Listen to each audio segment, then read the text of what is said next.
उत्तर प्रदेश में 2022 के विधानसभा चुनाव हुए तो कहा यह गया था कि बीजेपी के सामने अखिलेश यादव का जो मोर्चा है, अलग अलग दलों के साथ जो उन्होंने तैयार कर रखा है, बहुत मजबूत है और भारी पड़ने वाला है।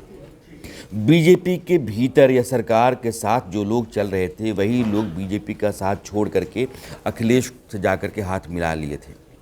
स्वामी प्रसाद मौर्य, ओम प्रकाश राजभर, धर्म सिंह सैनी, ऐसे तमाम नेता जो जातीय गोलबंदी के ज़रिए दबाव की राजनीति करते रहे हैं, वो अखिलेश यादव की पार्टी समाजवादी पार्टी के पास चले गए और एक ऐसा मोर्चा बना जिसको लोगों ने कहा कि अखिलेश यादव ने सोशल इंजीनियरिंग का बहुत बढ़िया उदाहरण उत्तर प्रदेश के चुनाव से पहले रखा है।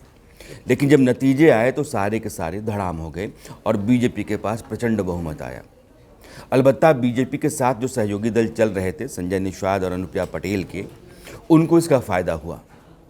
लेकिन जो लोग तुर्रम खां बन रहे थे, उनको लग रहा था कि ज़मीन पे उनकी पकड़ बहुत मजबूत है और अपनी जाति के वो बहुत बड़े नेता हैं, सबको मुंह की खानी पड़ी। इस बात का जिक्र आज मैं इसलिए कर रहा हूँ क्योंकि धर्म सिंह सैनी, जो सहारनपुर के इलाके में सैनी जाति के और समुदाय के बड़े नेता माने जाते रहे हैं, इनको उत्तर प्रदेश का मौसम विज्ञानी कहा जाता है। सियासत में जब कभी भी जैसा मौसम होता है, उसका रुख ये भांप लेते हैं और उधर पाले में जाकर के बैठ जाते हैं। तो धर्म सिंह सैनी आज खतौली आ रहे थे और वहाँ मुख्यमंत्री योगी आदित्यनाथ की रैली चल रही थी और कहा यह गया कि धर्म सिंह सैनी आज बीजेपी में मुख्यमंत्री की रैली में ही शामिल होंगे। लेकिन आधे रास्ते से उनको लौटा दिया गया या वो लौट गए। इसका मतलब ये है कि उनको साफ साफ मैसेज भेज दिया गया कि आपको आगे बढ़ने की ज़रूरत नहीं है, खतौली नहीं आना है और आप मुख्यमंत्री की मौजूदगी में बीजेपी में शामिल नहीं हो सकते हैं। योगी आदित्यनाथ ने भी जाहिर कहा होगा कि मेरे सामने और मेरे मंच पर वो आदमी नहीं दिखना चाहिए और मेरी मौजूदगी में बीजेपी में वो शामिल नहीं हो सकता है। यानी कि उनको उल्टे पांव लौटना पड़ा। धर्म सिंह सैनी कौन है? राजनीति में जब बार बार आप पाला बदलते हैं तो हर बार आपके हक में नतीजा आ जाए, ये ज़रूरी नहीं होता है।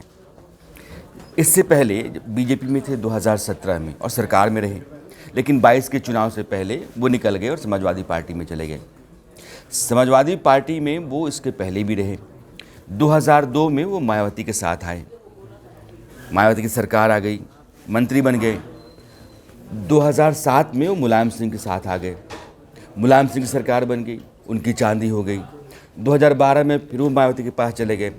सरकार तो अखिलेश ने बनाई लेकिन वो जीत गए, सियासत चलती रही। 2017 में फिर मौसम भांपा, मौका भांपा और बीजेपी के साथ खड़ा हो गए, जीत गए, मंत्री बन गए। 2022 में मुँह की खा गए क्योंकि उनको हार का मुंह देखना पड़ा।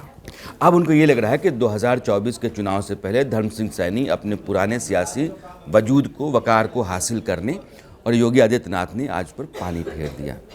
ये हाल स्वामी प्रसाद मौर्य का भी है। स्वामी प्रसाद मौर्य जिस तरीके से बीजेपी से बाहर निकले और उन्होंने ताल ठोक के कहा था कि बीजेपी को सबक सिखा देंगे, नाको दम कर देंगे, लेकिन वो खुद ही नाको दम हो गए। अपनी ही ज़मीन पे कॉन्स्टिट्यूंसी बदलने के बाद भी पडरौना सीट छोड़ करके और बगल की सीट पे जाके वो लड़े, उसके बाद भी वो हार गए। यही हाल ओम प्रकाश राजभर का है। जातीय गोलबंदी और जातीयता की राजनीति करने के बाद राजभर को ये लग रहा था कि वो बहुत बड़े नेता हो गए हैं। उन्होंने चुनाव से पहले योगी आदित्यनाथ और बीजेपी को आंखें दिखाईं, आंखें तरेरी और वो निकल गए। लगातार अखिलेश यादव के साथ घूम घूम करके कहते रहे कि बीजेपी की बैंड बजा देंगे, बीजेपी को ज़मीन दिखा देंगे, लेकिन ऐसा हुआ नहीं। ओम प्रकाश राजभर की राजनीति बीजेपी के साथ ही चमकी और बीजेपी के कारण ही चमकी। 2017 में गठबंधन उन्होंने बनाया और 4 विधायक उनके जीत करके आए और उसके बाद उनको मंत्री पद मिल गया। लेकिन उनके कहने के मुताबिक मुख्यमंत्री योगी आदित्यनाथ चल नहीं रहे थे। उनको लग रहा था कि सारी मलाई वो खाएं, उनको बेलगाम रखा जाए, उनके कहने पर सारा काम होता रहे और योगी आदित्यनाथ के लिए यह मंजूर था नहीं और वो ऐसी फितरत के हैं नहीं, इसलिए उन्होंने लगाम कसनी शुरू कर दी। उनको लगा कि अब तो 5 साल गुजर गए, बाहर निकलते हैं, चुनाव अब कुछ दूसरे नतीजे की तरफ है। लेकिन नतीजा वही रहा जो 2017 का था। बीजेपी के पास ही सत्ता रही है और योगी आदित्यनाथ मुख्यमंत्री हैं। इसलिए ओम प्रकाश राजभर अब बीजेपी के गुण गाने लगे हैं। उनको ये लगता है कि 2024 के चुनाव से पहले अपने दिन वापस लौटा लिए जाएं। तो धर्म सिंह सैनी की मुराद पूरी हुई नहीं आज।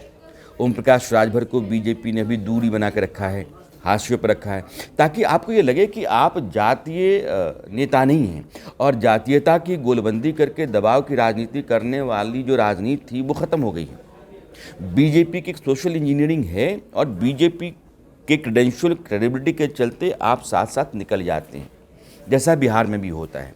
बिहार में बीजेपी के साथ जो भी सहयोगी दल होते हैं उनको उसका फ़ायदा पहुंचता है। उसमें रामविलास पासवान की पार्टी का जिक्र आप कर सकते हैं। जेडीयू के साथ भी ऐसा ही रहा कि जेडीयू और बीजेपी साथ रहे हैं तो जीतते रहे हैं। उत्तर प्रदेश की हम बात कर रहे हैं, उत्तर प्रदेश में ख़ास करके जो जातीय नेता हैं उनको इस बात का अब अंदाज़ा हो गया है कि वो अपने दम पर राजनीति में नहीं हैं। अगर वो सत्ता में पहुंचते हैं तो बीजेपी की ताकत से पहुंच रहे हैं। और एक अच्छी बात ये है कि उत्तर प्रदेश जो जातीय जकड़न में लगातार जकड़ा हुआ प्रदेश था, वहाँ इस तरह के भ्रम टूट रहे हैं। ये मिथ ख़त्म हो रहा है कि जात की राजनीति कर लो, उसके बाद तुम बड़े राजनेता हो जाओगे और उस जात के नाम पर ही आप दबाव बना करके अपना उल्लू सीधा करा सकते हैं। तो इस तरह की राजनीति जो है कुल मिलाकर के उत्तर प्रदेश में खत्म होती हुई सी दिख रही है। धर्म सिंह सैनी का वापस लौटना अपने आप में इस बात की गवाही है कि बीजेपी अब इस तरह की राजनीति को उत्तर प्रदेश में स्वीकार करने नहीं जा रही है।